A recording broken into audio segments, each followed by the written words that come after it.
Vamos con lo anunciado, el defensor del pueblo David Tezanos con nosotros desde Cochabamba. ¿Cómo está, defensor? Un placer tenerlo en Todo a Pulmón. El placer es mío, querida Priscila. Saludos a la audiencia. Por favor, defensor, ¿cuál ha sido su reacción después de que se ha conocido el veredicto del jurado en los Estados Unidos estableciendo la responsabilidad del expresidente Gonzalo Sánchez de Lozada y Sánchez Berzaí? La noticia sienta un importante precedente. Los pronunciamientos generalmente se han vertido apuntando que ahora el nuevo desafío es canalizar, efectivizar la extradición de estas dos autoridades. Este fallo ya rompe con el afán de protección que se dio a estas dos personas, amparándolas en un criterio de que serían perseguidas políticas. Así que ahora ya este fallo versa en sentido de que habrían sido vulneradores de derechos humanos, se habrían cometido crímenes en Bolivia y esta figura de protección queda totalmente desmantelada. Es muy importante lo que ha sucedido hoy, es algo histórico definitivamente y que será un precedente, decía el abogado Thomas Becker, abogado en los Estados Unidos, no solo para Bolivia, sino para el mundo, defensor. Efectivamente, hay que ponderar la memoria histórica del país, es una de las conclusiones que destacamos. Este fallo va a ser un pilar también para todo lo que va a irse transmitiendo. Es importante que la memoria histórica siempre esté presente en el colectivo de la sociedad. Hemos escuchado la defensa de estos dos personajes oscuros que acusaban a que en Bolivia había tomado el poder el narcoterrorismo, y esta sentencia de jueces ciudadanos estadounidenses da por probado que acá lo que ha habido es la comisión de crímenes de lesa humanidad. Defensor, será muy importante tal vez un encuentro entre estos abogados, los familiares, cuando ellos lleguen, porque tengo entendido que estarían llegando pasado mañana al país. ¿Usted ha pensado en reunirse con ellos? Se están tomando algunos contactos, estamos todos en una relación y estamos viendo las entrevistas de el abogado de las víctimas. Las víctimas también están celebrando esta victoria procesal, jurídica, histórica, así que todos los nexos están estrechos para encaminar los siguientes pasos. Defensor, gracias de verdad por estos comentarios. En realidad nosotros lo invitábamos por otro tema, pero la coyuntura fue cambiando y era muy importante conocer el criterio del defensor del pueblo. Quiero cambiarle de tema para poder hablar de lo que sucedió hoy. El presidente Evo Morales daba a conocer este decreto presidencial de amnistía e indulto parcial y total, dependiendo los casos, un trabajo que se ha hecho en coordinación con su autoridad. Efectivamente, y en representación por encargo de las personas privadas de libertad, primero se agradece la firma de este decreto presidencial. Llega en un buen momento porque entendemos que la población también se ha sensibilizado por todos los problemas que atingen al hacinamiento, y también en un momento muy álgido porque la cifra se ha disparado de sobremanera. Estas 18,000 personas, pese a que habían algunas políticas de indulto, recordando que del 2012 al 2015 se pudo contener en 13,600 y por las malas prácticas, por las restricciones en algunos de estos decretos, la cifra se ha disparado. Es necesario entender que el indulto es una medida de contingencia, es apenas un paliativo, no es una solución estructural, tiene muchos criterios de equilibrio, no se afecta a la seguridad ciudadana, la sociedad tiene que sentirse segura. Esto beneficia a los casos menores, a los casos humanitarios, mujeres embarazadas, personas adultas mayores, personas con discapacidad, personas con enfermedades graves o incurables, en enfermedad terminal, de manera que beneficia a casos que inclusive deberían ser despenalizados, que pertenecen a la criminalización de la pobreza. Defensor, se ha conocido una cifra cercana de quienes podrían ser beneficiados y se habla de más de 2.700 internos. ¿Esta cifra ayudaría a bajar el hacinamiento que se vive en los recintos penitenciarios?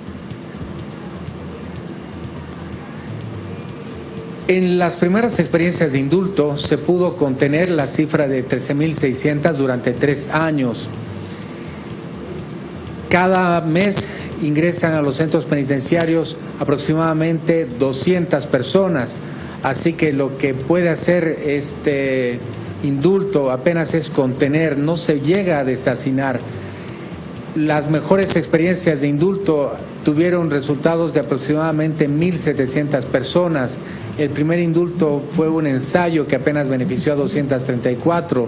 El último, que fue restringido apenas a 400 personas, pese a que se habían anunciado 1.800. Hay que velar que esta experiencia nueva, con las retroalimentaciones, con la coordinación entre defensa pública, fiscalía, órgano judicial, confluyendo con las jornadas de descongestionamiento del sistema penal, con las visitas en cárceles, las audiencias en cárceles, pueden apuntar a buenos resultados, de manera que se aporte a la descongestión del sistema penal y al deshacinamiento. Ahora, defensor, la detención preventiva, esta figura, es la que más copa en las cárceles de nuestro país. La cifra es altísima, usted muchas veces nos los ha dicho acá en estudio. Dentro de este decreto presidencial, ¿cuáles son los requisitos para quienes se van a beneficiar en la detención preventiva? Muy bien. Para las personas que están interesadas y para la población, el anterior indulto solamente estuvo pensado para los casos ejecutoriados. Este recupera las anteriores experiencias y puede beneficiar a personas que se encuentran en detención preventiva y pueden acceder a un procedimiento abreviado, pueden desistir de un recurso interpuesto, de manera que su caso se ejecutoríe y puedan acceder al indulto, que puede ser total o parcial. Ahora, también la amnistía es más amplia y puede beneficiar inclusive en casos hasta 8 años de privación de libertad, pero condicionado a que se repare el daño a la víctima. También hay otra figura de amnistía que puede alcanzar a personas que se encuentran por un proceso, por un delito con pena hasta 5 años de privación de libertad y ya hayan estado en el mínimo de la pena del delito establecido. Ahora, defensor, uno de los problemas por los que pasaron los internos en los anteriores indultos era que era muy burocrático, que tardaban mucho en tener la documentación necesaria para presentarla a tiempo. ¿Cómo se ha mejorado esto en este decreto presidencial? Lo que se tiene que mejorar es la coordinación. En determinadas experiencias se pudo fortalecer este trabajo conjuntamente el Ministerio Público. Es necesario que se activen las mesas departamentales de justicia penal, que funcionan muy bien, por ejemplo, en Cochabamba, en Santa Cruz, y estos buenos casos, estas buenas prácticas de justicia hay que repetirlas, replicarlas en los otros departamentos. Defensor, este es el primer paso rumbo a lo que alguna vez nos comentó usted acá en estudio, el cambio en las cárceles. Es una de las medidas importantes, es una recomendación de las Naciones Unidas para el caso de Bolivia. Hay que entender que tenemos desafíos estructurales, transformar lo normativo, lo tecnológico, el modelo de personal y también todo lo que hace a tecnología. Defensor, esta medida ha sido criticada por algunos opositores, quienes aseguran que es una medida paliativa, que no va a solucionar el tema de hacinamiento. Es una recomendación de las medidas, de las Naciones Unidas. Efectivamente es un paliativo, no es una solución estructural, pero criticarla es oponerse a las medidas inmediatas que se tienen que hacer como paliativo. Los paliativos son necesarios. Sin estos paliativos la cifra se nos dispara, mientras las soluciones estructurales, que son de largo plazo, pueden ser efectivizadas.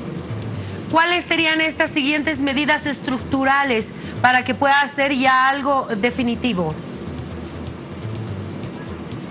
Las primeras que habría que verlas en un tiempo más corto son las de aplicar los grilletes electrónicos, otras formas tecnológicas que son a través de algunas reformas que se tendrían que implementar dentro de la gestión del régimen penitenciario, las políticas de descongestión a través de las jornadas en cárceles con jueces y fiscales.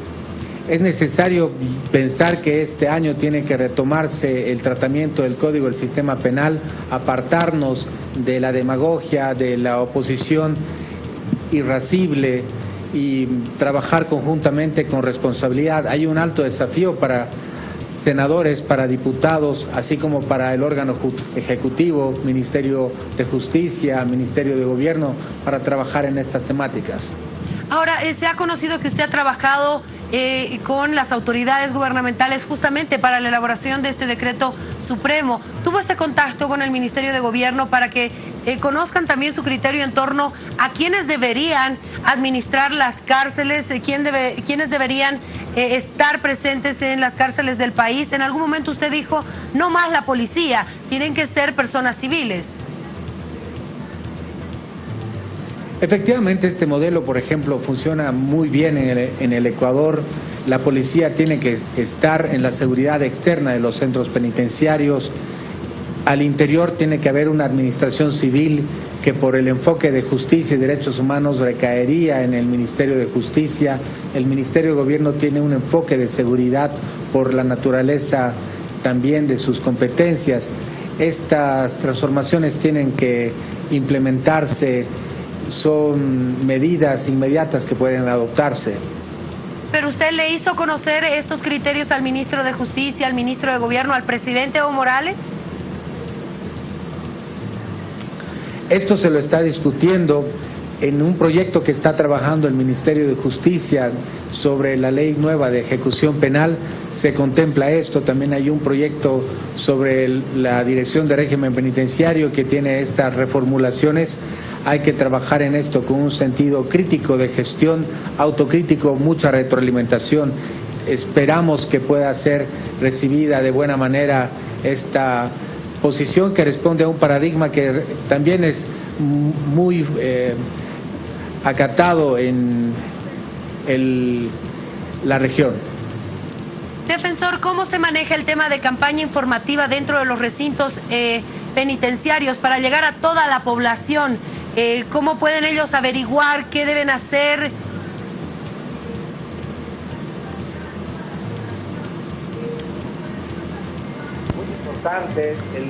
Muy importante, el Ministerio de Justicia a través de Defensa Pública y la Defensoría del Pueblo estará trabajando en los centros penitenciarios para la socialización. Se imprimirán 20.000 ejemplares del decreto presidencial para que cada una de las personas privadas de libertad pueda tener una copia y analizar su caso. Habrán gigantografías también en los centros penitenciarios. Hay que trabajar con las universidades, la invitación y ya los acercamientos se los está realizando de manera que en cada centro penitenciario, en cada carceleta de provincia, las personas privadas de libertad estén debidamente informadas para que aquellos que puedan acceder efectivamente puedan hacerlo. El decreto presidencial, ¿cuándo entra en vigencia, por favor? El decreto ingresa en vigencia una vez que la aprueba la Asamblea Legislativa Plurinacional y esto posteriormente es promulgado. La duración será de 365 días. 365 días. ¿Y se tiene ya la fecha de cuándo va a ser tratada por la Asamblea? ¿Se quiere acelerar el proceso? El Pleno de la Asamblea, las dos cámaras tendrían que sesionar para aprobar. Esto tiene un curso que se da previa convocatoria que en la mayoría de los casos demora unos 15 días. Es decir, que tendríamos que esperar que esto sea aprobado y promulgado en el mes de abril. Perfecto, defensor, le agradezco mucho este contacto. Seguramente lo vamos a tener en estudio para ir ampliando más detalles y que la población de las cárceles conozcan más sobre este decreto. Ha sido un placer, gracias. El placer es nuestro y el cariño grande a la población privada de libertad que se encuentra en una situación tan vulnerable. Muchas gracias, defensor. Buenas noches.